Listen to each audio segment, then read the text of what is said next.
Well, continuing into our foray into this chapter, concept of God and meaning of prayer. The point we are going to just touch upon in this very theme of this broadly. There are many themes which are somehow intermeshed together in a certain sense, where you can say a lot of ideas have been somehow related and related vis-a-vis topics which somehow have which border on, if I use the words of Karen Armstrong, logos and mythos. The mythos in the sense that the or not only logos and mythos, but you can also say the metaphysical part of things, the Mahiya, which we discussed in the previous lecture, how the Zat and Sifat, how we can appreciate Allah or Creator in that sense. And the way if we can say the biblical myths or mythology, or the the stories, the folklores of Judaism. So whatever. So how Quran basically addresses them in that sense, and how as part of human, what I should say, how part of human psychology, how the readings of 20th century psychologists or psychoanalysts, there particularly William James, how they try to basically appreciate religious instinct in that sense, in the sense of the way the radical empiricism of Kantian empiricism and other developments.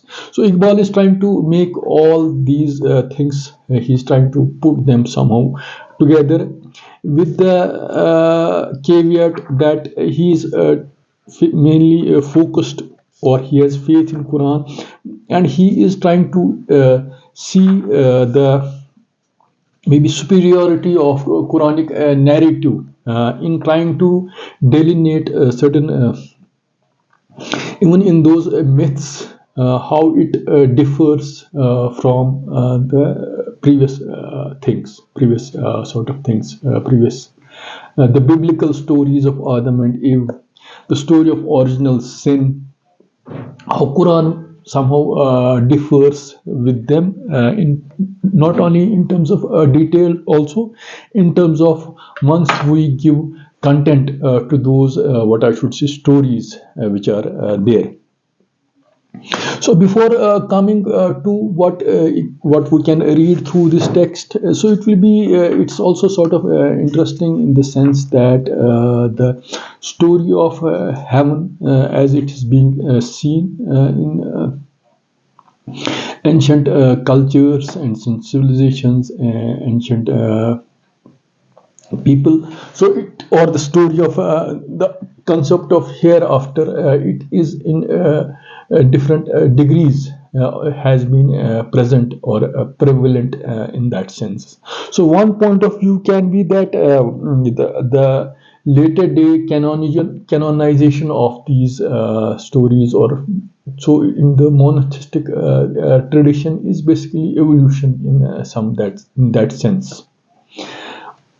But there is also a viewpoint where you can see, because if you see the biblical myths, the story of heaven, so how are as human earthly beings related, because sky as such has been always been what I should say asking for answers. It has been inspiring and inspiring the way humans have been on the planet. So the very idea of heaven, it's asking, or it's sometimes overwhelming as well as inspiring. So our relationship with heavens or heaven, which is way up. So it's a defining a theme, the way we could fundamentally address our questions of meaning and existence, whether we were thrown away from heaven or we are on a temporary, what I should say, temporarily on this planet, and we have to reach back in heaven. So it's an overriding theme, whether in monotheistic religions or whether in Semitic religions, or whether in general as part of folklore also, in that sense, because it is the fundamental question which ultimately will give meaning to our earthly presence, which may seem to be mundane or which is transitory or temporary in that sense. So what we are going to see, for example, in the sense, for example, we are going to first see how, before coming to how Quran reached the notion of heaven and the story of Adam and Eve, and later how our innately mystical experiences can somehow be not be rooted in some sort of a prayer, which is the ultimate cry of human soul or human existence. If soul is not the appreciative term of 21st century our times, or our being, how prayer as such can answer those, or it can be a sort of communion. It can be the communion where which we can reach to that astral feeling from where we have been. For example, we have been part of a star, which was, for example, we are part of something which, so, and we have been left somewhere, and in the reunion or recommunion, feeling of that, can be prayer can be a proper medium or mechanism by which we can address the innermost call, by which we can reach there. Because if you have as-salatu mi'rajul mu'minin, when we talk of mi'raj, means you are just ascending higher and higher towards that heavenly reality in that sense. So before coming to this point, before reaching to the prayer as a medium by which we can come back to where we have been, if we can use the biblical phrase thrown away, but the Quranic phrase is, words are like that of a being Bashar, not, and Bashar being thrown as an Adam or Visurgent, which has the both the potentialities of just reifying or reifying either state in that sense.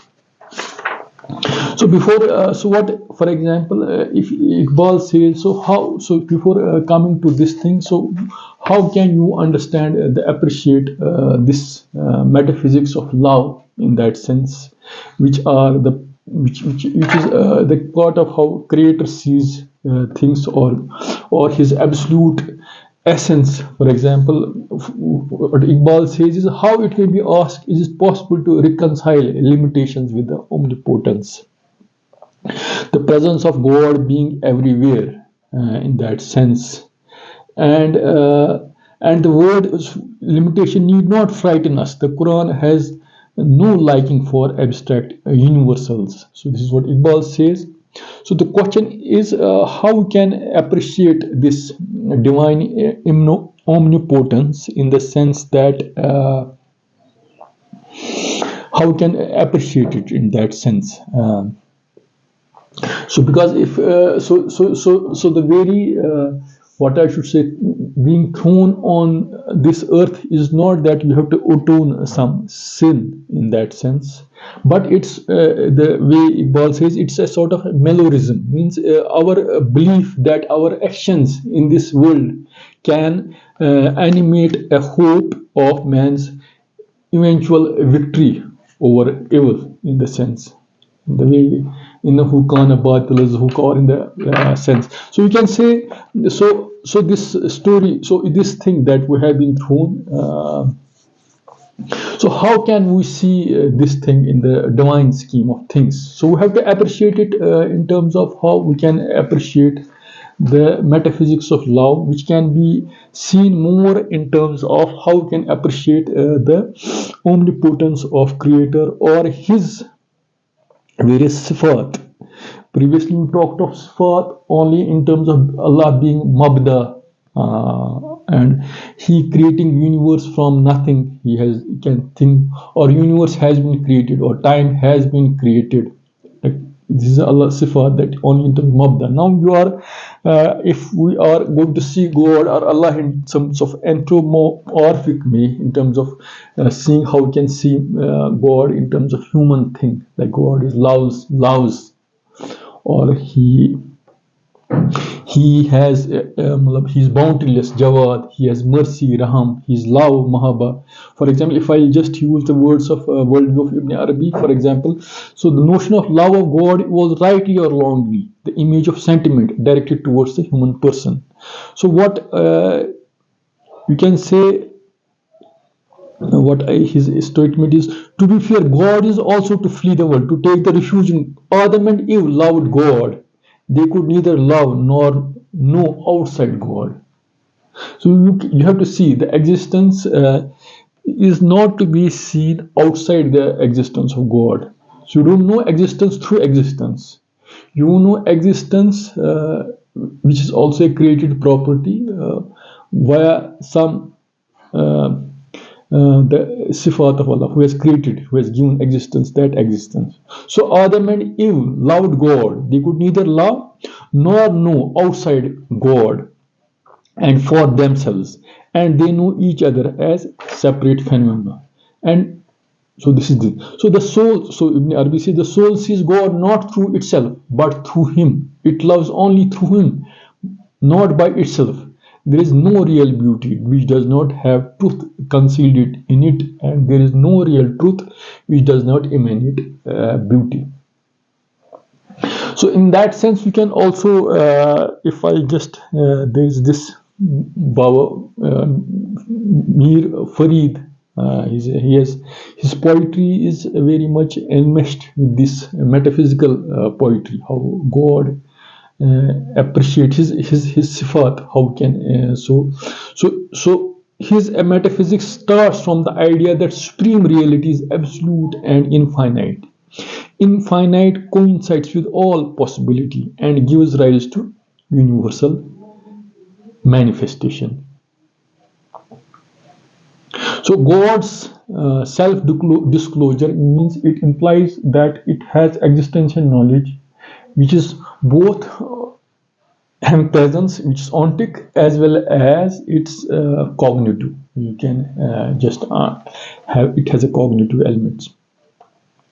So here we can say there one thing is there. So what we say metaphysical and what we say physical or physics, how we appreciate physics. So metaphysical truths have to be seen as metaphysical truths in that sense, because they cannot change fundamentally. And physical truths or laws of physics, they have the capacity of that they can evolve, they can change from time to time in that sense. So the physical truths may not be in that sense universal or permanent, while in case of metaphysical truths, they have this capacity of just being eternal in that sense. Eternal, not in the eternal in the sense of these the way we can appreciate the sifat of Allah, or in that sense.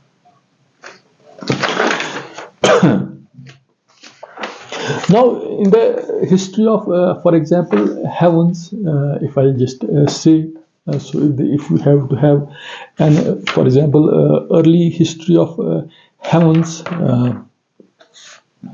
I'll just read some sentences, then we can relate it how Iqbal also sees. There are delineations from the story of heaven or story of Adam and Eve, from that of how we see in the Christian or biblical texts, and they give a significant. They have a different. They diverge or diverge in some in very significant way in how we can perceive the purpose of life on this planet in that sense.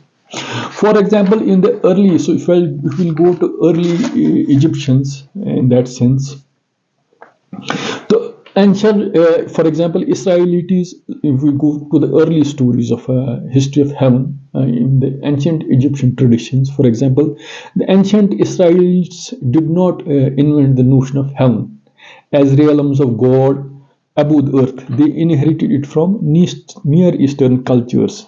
For example, in the neighboring cultures. For example, might be know the ancient epic of Gilgamesh, who had this search for immortality or the elixir of life.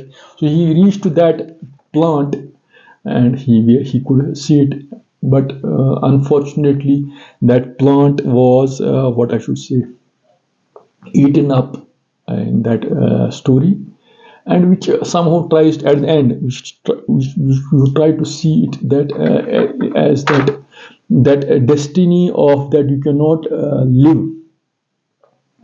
So death is very inevitable in that sense. So in that sense, you can also relate it to the why did the curiosity of going towards that tree ultimately the very process of creation and self-replication was basically to surmount this the story that we have to die in that sense. So we'll come to that thing in that sense. So you can say, so early Jewish and Christian ideas of humans going to the heaven are far more most part indebted to Greek ideals and not ancient or Near Eastern ones. So now here I want to say one important point is that in the biblical or the stories of Old Testament and New Testament, there are the Greek and those sources. So there is for example, seven heavens, whether the presence of the seven heavens, so whether they were directly taken from the Ptolemaic or these sources, or how do they fundamentally differ from the story, whether what I should say, if I use the words of one of the thinkers, one of the writers, Rashid Shah, he says that the essential problem of Jewish and this Christian theologians was to find revelation in those sources which are too scattered, to find what was divine in those sources. While in case of Muslims, the problem has been sought out. We exactly know what is revelation and what is not revelation, or what is these. That categorization is there. So the great problem of these Jewish these monotheistic religion was to find the element of divine, or what was revelational in the what was at the admixture, what were the Greek and the Roman sources in the history, how they got. So in that sense, the notion of heaven and hell, the notion of seven heavens, the notion of heaven after heaven. So, so to my under how much I could see it is that it's not very easy to decipher whether the stories of seven heavens, whether they were taken directly from Greek sources, or the seven heavens, the heavens which are there in the biblical sources, they have a somewhat independent origin in that sense. So for the biblical traditions, heaven is the realm of gods and earth is the realm of humans. The image of heaven in Hebrew Bible is foundation document of subsequent Judaism, Christianity. That is it.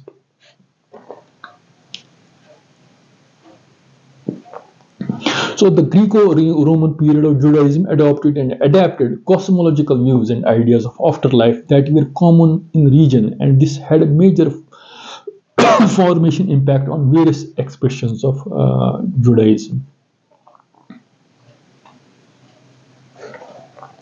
So you can see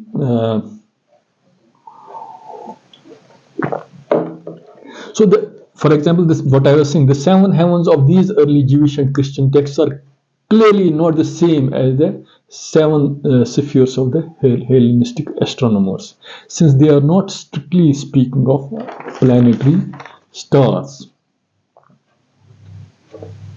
So in that sense, you can say, so for example, if we go to rabbinic scholars, so they imagine God the King is no other than the God. So he is the King of Kings. So better is 1 hour of bliss in the world to come than the entire life of the world. This is Mishnah in that sense. So you can see how in these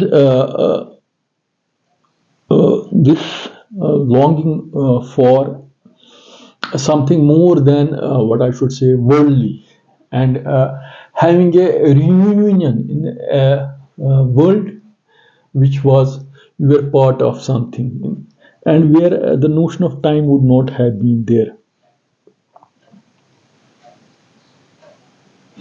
So in that sense, you can also now come to the how, for example, the myth making part of it.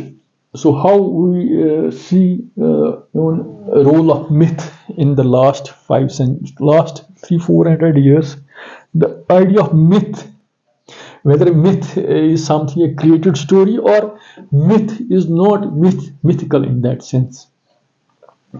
So the mythos part of it has it to be contrasted against the binary of logos, the way Karen Armstrong wants, the way she has seen the dichotomy of the modern world, is trying to downplay mythos against the logos. So, and trying to see these biblical stories and against a certain background.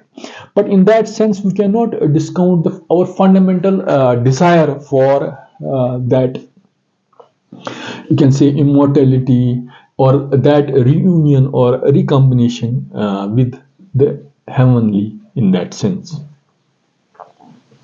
So human beings have always been myth makers. So we are meaning seeing creatures, whether there can be, you can say, the stories, whether we can make those myths, not myths in the sense because you always want to believe in some grand stories or grand narratives about the world or the creation of the world in that sense, and they are not told for utilitarian values only. They are told for their own sake. So mythology puts the correct space-time or psychological posture for the right action in the world or the next, and it also helps us to deal with our human predicament of whether death, misery, disease, uncertainty, and so many things in that sense.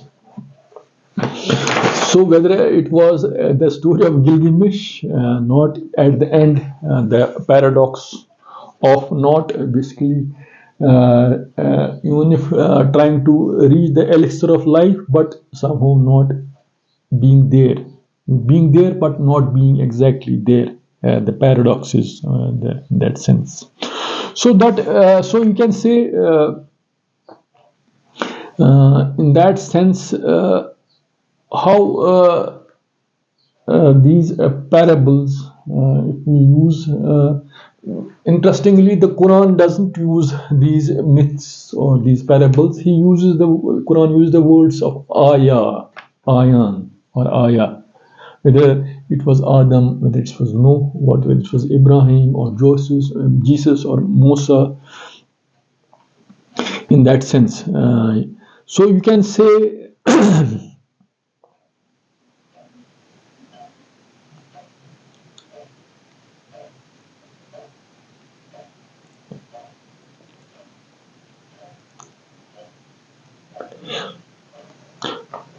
so because of the Adam, disobedience of God had condemned the entire human race to eternal damnation. So which has no biblical foundation. So you can see how we can see, for example, if I read some of the here in some fundamental way, maybe how the Quranic notion of myth, Quranic notions of Adam and Eve differ from these biblical notions. But in that turn, how it will give different different way of how we can appreciate this story. For example, Quran uses the in the words Quran uses the words of Bashar or insan, not Adam. So in the Bashar, in the etymologically, Bashar is something an intrinsic thing that you will have something called Nisyan, will forget, or you have some weakness in that sense. But when you use the word Adam on the earth, God chose Adam, so he is sort of resurgent. You can, so he is given some responsibility in that sense, and you can, and for example, we created you and then fashioned you. We and said to angels, prostrate yourself upon Adam. So in the Quranic sense, Adam is different, because when God said to Adam, you name some people, so he could name. So in that process, the process of perception, knowledge, and recognition and cognition and memory, you can say, so that makes him different from the other farishta, the people who only obey. Because when you can name, when you can recollect, when you can memorize, when you can have cognizance, you have so cognitive content, that makes you, so you have an agency, or you have a freedom is attached to it. So you can say the Quranic, so according to Iqbal, Quranic legend of fall has nothing to do with the first appearance of man on this planet. So Iqbal is trying to see in that sense. So the notion of up and down, the notion of so which I just see how Nietzsche also tries to see it. When we in the modern day parlance try to see it, somehow has a sort of depravity is attached to it when you just divest. When you say that humans have been thrown on the planet, and a planet is a place where you can redeem yourself of that original sin in that sense. So the interpretation of Iqbal is not trying to say that it's not in that sense. You can read it. It's not in that sense this thing. So what Iqbal gives a very interesting explanation. So for him, so Adam yielded not because he was elementally wicked, but because being hasty, or what we call ajal, man does, he wants to things fast results. He has no patience to wait for long. So that's the trap or trick. In an environment which, however painful, was better suited to unfolding of his intellectual faculties. Thus, Adam's insertion into painful physical environment was not meant as a punishment. It was meant to defeat the object of Satan, who as an enemy of man diplomatically tried to keep him ignorant of the joy of perpetual growth and expansion. So this is this thing. So the man's impatience with in dealing with or being patient or being sabir on that. That's why in Quran, time and again, in Allahumma as-sabir. Sabr is a very important attribute. So you can see it that way, in that sense. how we can see the story of this Adamic story in that sense. And the another thing is that, for example, the Quran rejects the phallic symbolism of ancient art, but suggests that the original sexual act by the birth of sense of shame disclosed in Adam, anxiety to cover the nakedness of his body. So you can see, if I just want to relate these this thing to I want to relate this thing to uh, uh, I would want to relate this thing to what I should say. Um,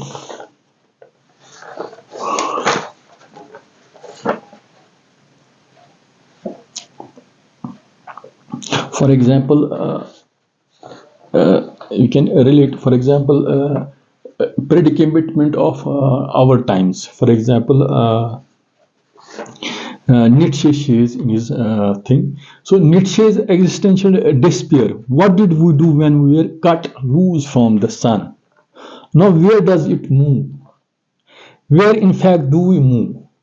So away from the suns, are we not forever falling backward, sideways? Is there above or below anymore? Are we not wandering as through an endless void? Are we not haunted by empty space? Has it not become colder? So Nietzsche's existential despair or construction image of heavenly realm where divine resides has given meaning to lives throughout the history. So the death of God or God shaped hole in human consciousness, to quote existential philosophers. So it's a sort also of like being the umbilical cord which we had vis-a-vis the heaven being a place or repository where ultimately we are going to be have a reunion back. It is somehow being it's somehow in the way we appreciate things, somehow it contests them, or it somehow gives uh, sort of despair into that sense. A despair is sort of attached to it in that sense. So in that sense, you have to reread these stories, these the way Quran wants to appreciate them in that sense, in their some fundamental sense, how it diverts it from that way, which Iqbal also wants to say that man was not thrown away from. Quranic legend of fall has nothing to do with the first appearance of the man on the planet in that sense. So it can correct, it can, if not give answers, it can just have some solacing this argumentation to that effect.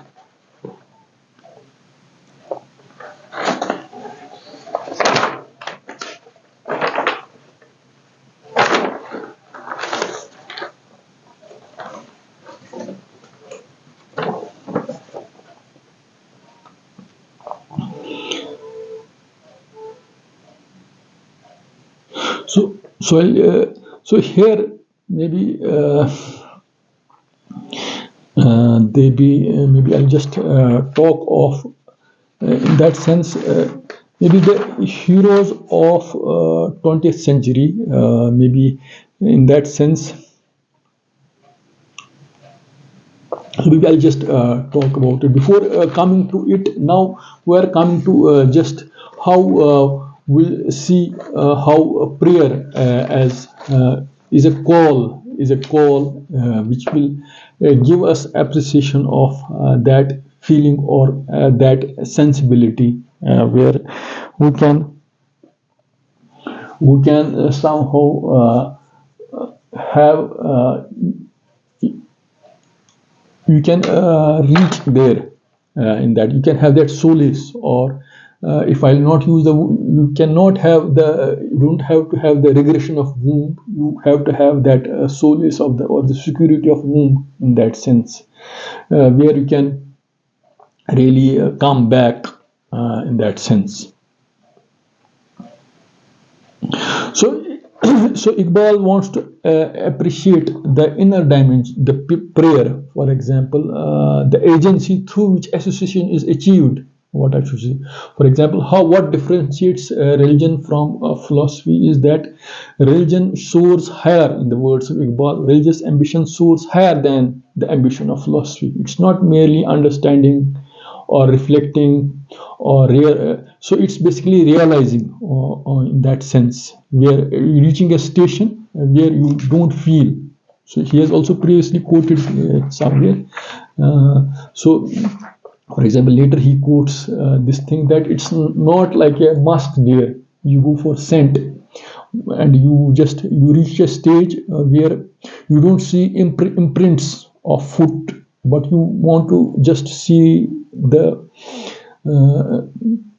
scent of the musk deer, and ultimately reach and surrender yourself to the source of that reality which is creator, and the medium through which you can reach there is that of, what I should say, it's that of prayer in that sense.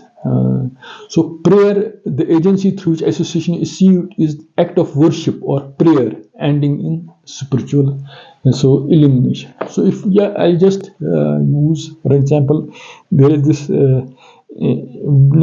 Qaim al-Jawzi. He has written a very short book on inner dimensions of prayer. So he uses these words. It's the believers who are successful, those who are humble in their prayer. So he developed deep understanding of self and khalf, which we say.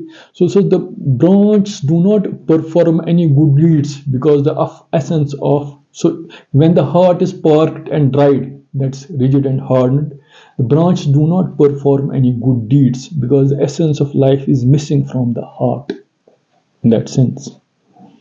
So thus accordingly the limbs are cut off from life accordingly. So what you mean is that by the it's like in the water, the fish can remain survive in the water, only in the water. In the same way, believer through the act of prayer comes closer to his original reality, or the reality where he has to ultimately go in that sense. So the basic verses of the Quran, for example, Maliki Yawmiddin, Master on the Day of Judgment, so it's remembrance, or Subhana Rabbil Azim, so God is the great. Come illa qalila. There is a verse in Quran, Ya ayyuhallazina amanu la talnuqu amwalakum wa awladakum an zikrillah. So your love for wealth or your children should not lead you away from the prayer or God. Or wasjudu wakrib. So go in the sajda and come closer to God. So you can say these notions of prayer are there. Now question is how can, if we, because Iqbal has here you quoted to see if we don't want to believe the mythos, the part of it that whether prayer leads to that, but as a part of a religious instinct, prayer, does it have a scientific value to it or not? How can explain our religious instinct of prayer in some scientific way? So Iqbal has quoted a passage from William James where he says that man will continue to prayer to the end of the time, and whatever he has given the arguments. So it's our innate need and desire, as if it's going, you are just going for that womb or that security which a newly born child has towards her mother. It's sort of that the prayer, it's sort of that cry is there in that sense. And those who have most of it probably are the most religious men. So, but I am sure that even those who say they are altogether without it deceive themselves, rarely have it to some degree. So this is the way. So William James is trying to give the scientific content or experiential content to the instinct of prayer. If it's not scientific, at least you cannot also deny it. It needs an explanation. For example, in the mystic domain. So, for example, before coming to what I should say,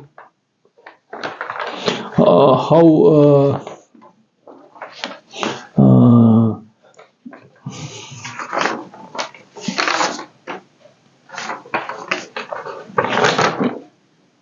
so how William James says it that way.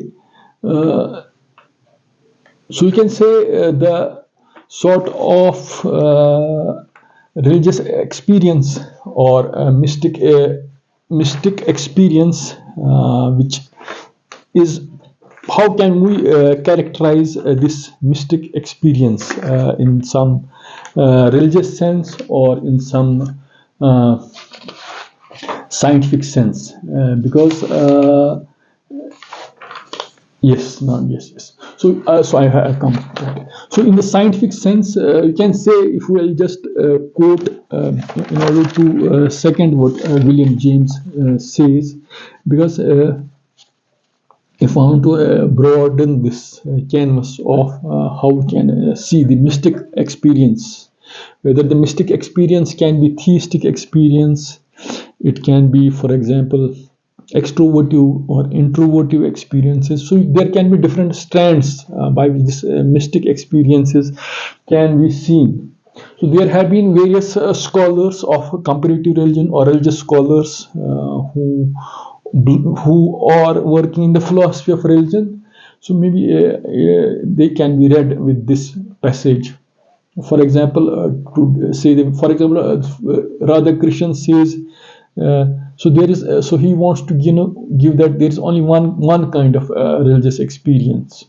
For this Zehner, there can be varieties, whether it's pan. So his classification is panhenic, monotheistic, theistic. For smart, there can be two main versions. One is pneumos or theistic, or other is mystic.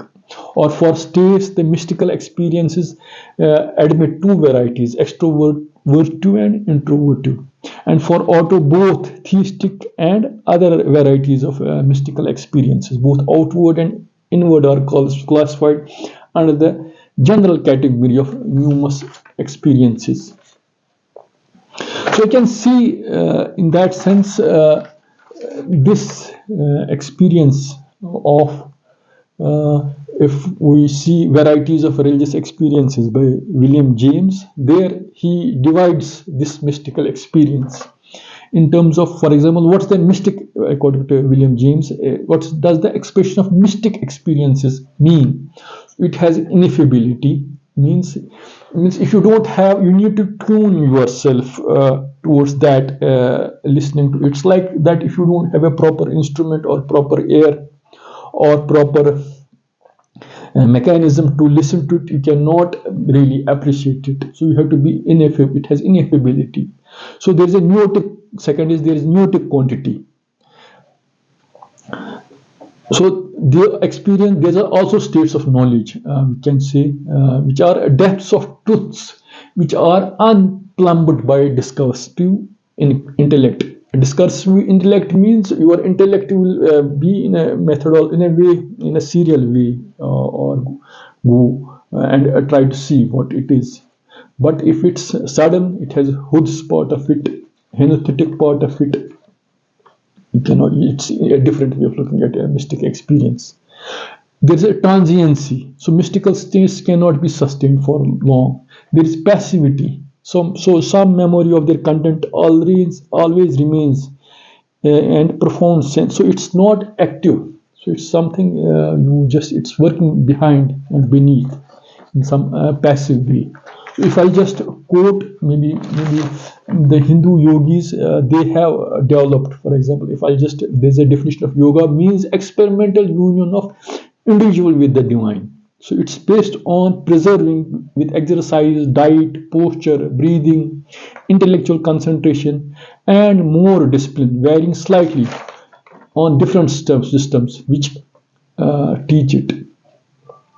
So yogi or disciple who has by these means overcome the observations of his the carnal self, the calm self. Means, so you have those gunas are there in in Hinduism. You can reach there. There is something called tamas. There is the ultimate stage is satvika, where you can purify your inner self to a higher state, and that higher state is known as samadhi. You can see you become part of that higher reality.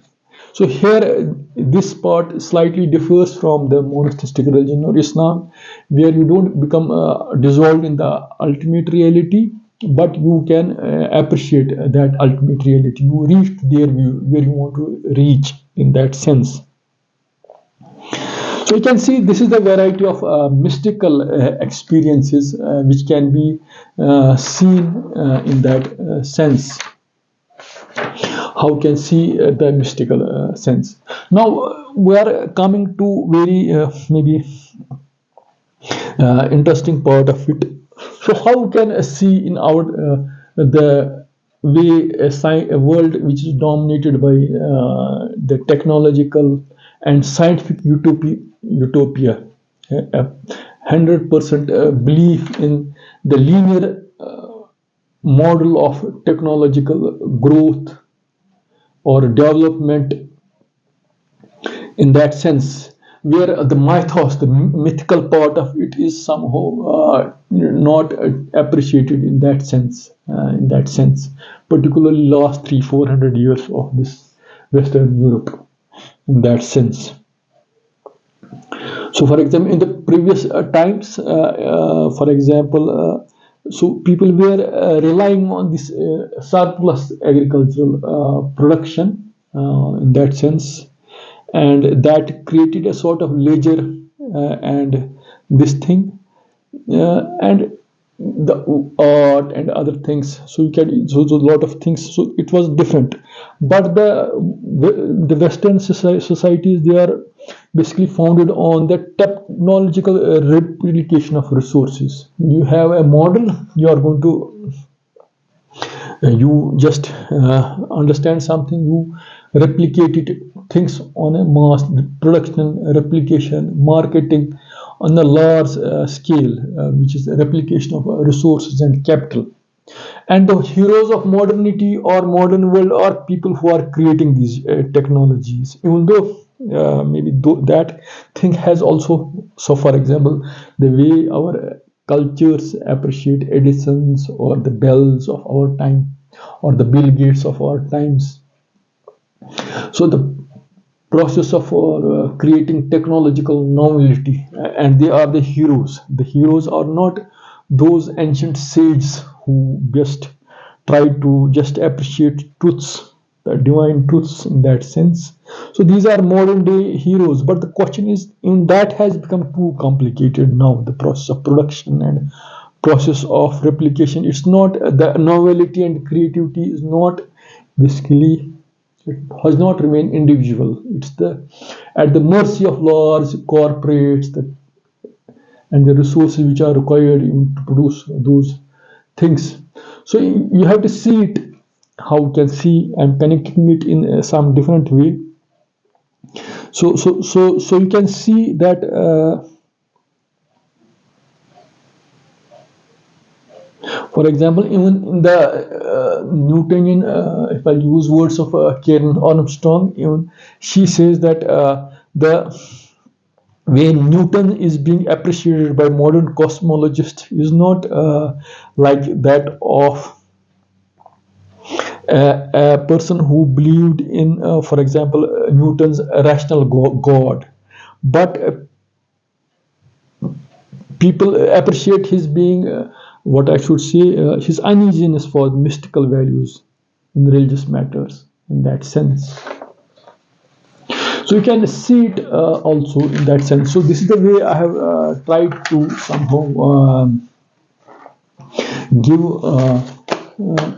appreciate the widely different set of ideas, mainly three ideas: the notion of heaven, the place of Adam, the biblical stories, the notion of Allah, His omnipotence, and prayer as a means towards realizing that, and the predicament of a modern man who is being overwhelmed by a certain appreciation of science and technology, where the mythos part of it is being relegated to background in that sense. Maybe revisiting these ideas in some modern way may help us, maybe existentially as well as, in my understanding, appreciate, if not give meaning, answer to a lot of questions, but at least have a sobering effect on the way we try to see things, or try to see religions, or try to see these different, how in the larger context. Hope you might have liked today's lecture. Thanks for listening.